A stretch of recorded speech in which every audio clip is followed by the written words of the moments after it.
get to a point where in this journey you're waiting for your documents, you think, shall I go, shall I not go, what shall I do, what if I go tomorrow and the documents come? Right. Hello and welcome to our channel. My name is Mrs. Tandy. My Zuruvi to you guys. Okay, today I wanted to introduce our next video. So I can do not say a proper intro, yeah, so a nice proper intro to our next video. And today's video we are going to be showing you how we spent some of our mornings in Zimbabwe. Because we've just come back from Zimbabwe. We were there for 3 weeks. And if you haven't watched the video on the trip going there, I'm going to link it somewhere on this video so that you can see our journey from the UK to Zimbabwe. So we are a diasporian couple. We've lived in the UK for over 20 years. We met in the UK, got married, and we now have our family here. However, we are planning our relocation back to Zimbabwe. We are building our homestead on a piece of land in Mashonaland Central, Kubindura. Yes. So I just wanted to share with you a little bit before we get into the video. You are going to see some farm bricks. These are the farm bricks that were made for us when we started our journey really to building our homestead. It was back in 2009. And back in 2009, something that was happening during that time is we were waiting for our status in this country to be regularized. So we were undocumented and we got ourselves into a pathway where we had to wait for a decision from the Home Office of whether they were going to give us documents so that we could work, live, and study and get all the benefits that you can get from being a resident of this country, or they were going to tell us to go back to our country, Zimbabwe. So that is what was happening in 2009. And I remember phone calls with my mother-in-law. She used to say, Amaitino, why don't you come back to Zimbabwe and I can teach you how to do buying and selling?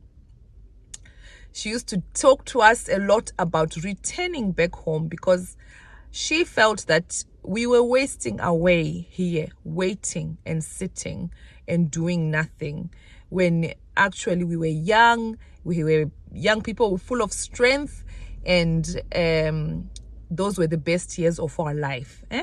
Young enough to start over again. I believe that's how she felt. So she then started to support us and help us, and we sent over some money and she got those farm bricks made. So those are the bricks that they make in the rural areas. I want to talk to that person who may be in a similar situation to the one that we were in 2009. I know that it's an embarrassing topic. There's a shame that is covered in this topic, especially for some of us who come to the diaspora and we are undocumented, or we were legal, then we became illegal. Yeah, we didn't regularize our stay for whatever reason. Azvinyadzise zvinhu zvekuti zvinowanikwa. Takauya tichida kutsvaga kurarama. We came here trying to look for a better life, opportunities, and it is not our fault that things where we come from are not the best for everyone. It's good for some, but not for everyone. So anyway, that was our situation when those bricks that I'm going to show you in this video were made. It's very emotional for me to actually see those bricks, and I don't believe we're ever going to get rid of them because my mother-in-law passed away. My mother-in-law passed away. So when I see those bricks, I remember those words that she used to speak to me, and we didn't get the opportunity to meet because when she passed away, we couldn't travel to go, again because of the document situation. So I know that there are people in the diaspora who've endured a lot, who've suffered losses and have not been able to go and mourn for their people or cry for their people or grieve properly. You get to a point where in this journey you're waiting for your documents. You think, shall I go? Shall I not go? What shall I do? What if I go tomorrow and the documents come? So these are some of the issues that we face, but I'm very grateful for her because those are the bricks I'm hoping I'm going to use for our chickens. I'm not going to let them go to waste because they are very sentimental and there's a lot of emotion attached to them. So I just wanted to give you that story. So for those people who've lived in the diaspora for a long time, and you want to go back home, it's definitely possible.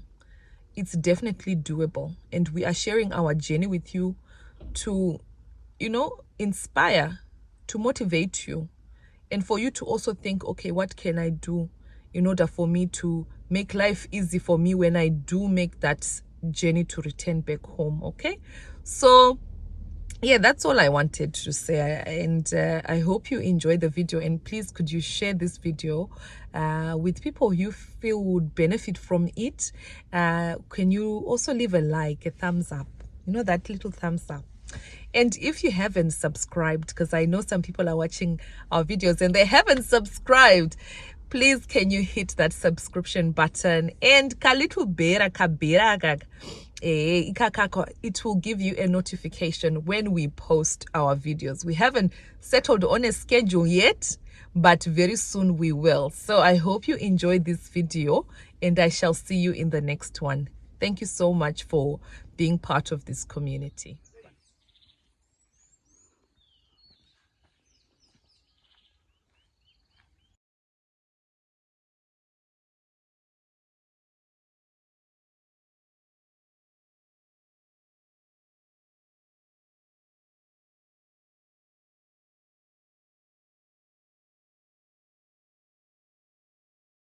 So one of the things that we actually worked on was that grass that you can see that is overgrown. We got some laborers in and they helped us to cut it down, which I don't know what you think, but I think this looks much nicer. You can see the house, eh? So we used to wake up so early. I don't know whether it's because of the time difference or whatever, but usually we would be up by 4:30 a.m. and then we would go and get the dogs, and then we would take walks. So this is one particular walk that I am sharing with you. We didn't take enough walks. And I told you that Suruvi is a visual person, right? He likes to draw things, and that's Rambo. So then we would look at our space and we would make plans and we would discuss next steps and things. So on our walk, that's when we came across the bricks that I was telling you about, that my mother-in-law made for us, helped us to start this project.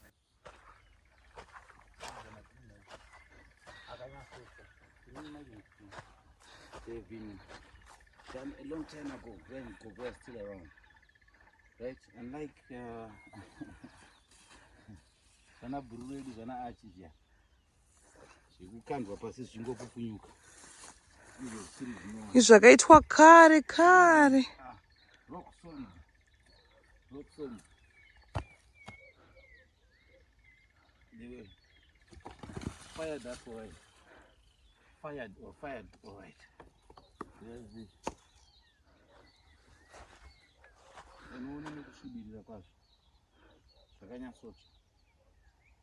So if you go inside a bit, no one has known, even though I'm getting for a long time.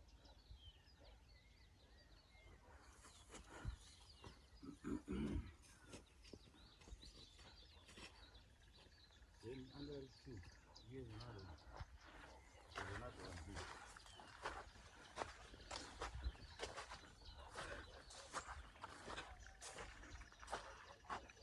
Tanzi namai uyai kumusha.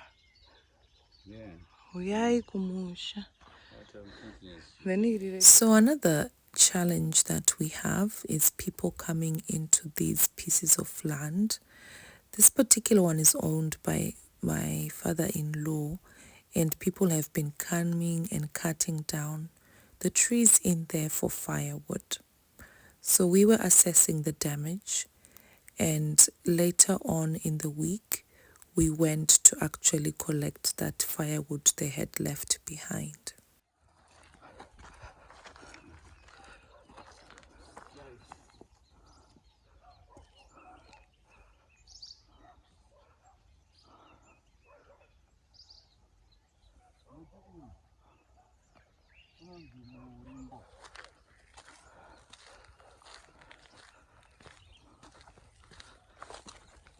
Matunozana?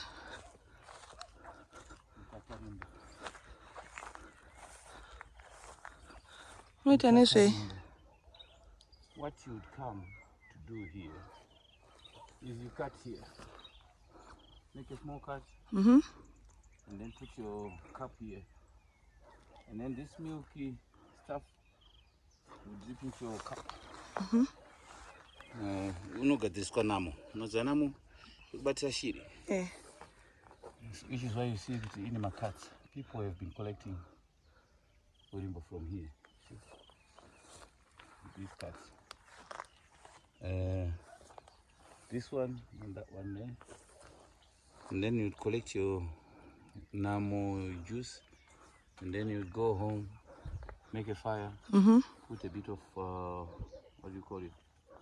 Oil, cooking oil. Cooking oil yana mama yakapera. Igadziramu urimbo. Or kune dzimwe places namo.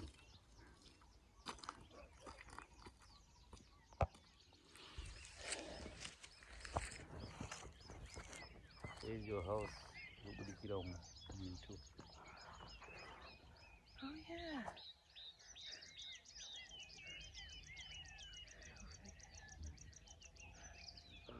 So if you look in the distance where you have that red bit coming out, that is our house.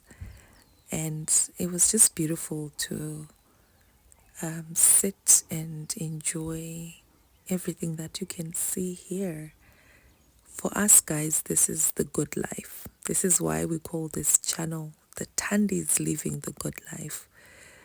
The good life is slowing down this pace of life that we currently live. We feel like, do you know, like those hamsters on the wheel? We feel like we're those hamsters on the wheel at the moment. And the good life for us is not about amassing a lot of material things, but it's about these moments that we are sharing together. Just my husband and I sitting together like this. Into whatever is left. Into the leaves. Look at the green leaves it's got. But down here, It's hollow in the middle. Yeah. And yet somehow it's standing. Right. So this was the gate to get into the field. Or what you see, that long grass. Later on in the summer, that's what you can cut and make the round hut. Yeah, thatch. Yeah. That's the straw. So we went for the breakfast run after our walk to go and get some breakfast. You see that bread over there? That bread is called Proton. It is the best bread in Zimbabwe. So this is our local store. Most of the local stores look like this. They carry a lot of different things. Yeah, so we made our way back to the homestead, and this is the good life, guys. Just doing things like this with Suruvi and just taking on a slower pace of life. Do the good life, yacho. And now, do you know what the cows do? When they see Suruvi, they go to him. I think they think that he's got salt. If you touch it, it coils.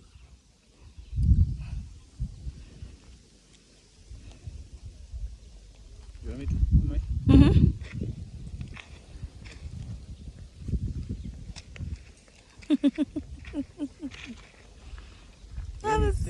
I honestly do not remember the last time I saw a zongororo. I honestly do not remember. So thank you so much for tuning into this video and making it this far to the end. I shall see you in the next one. Bye.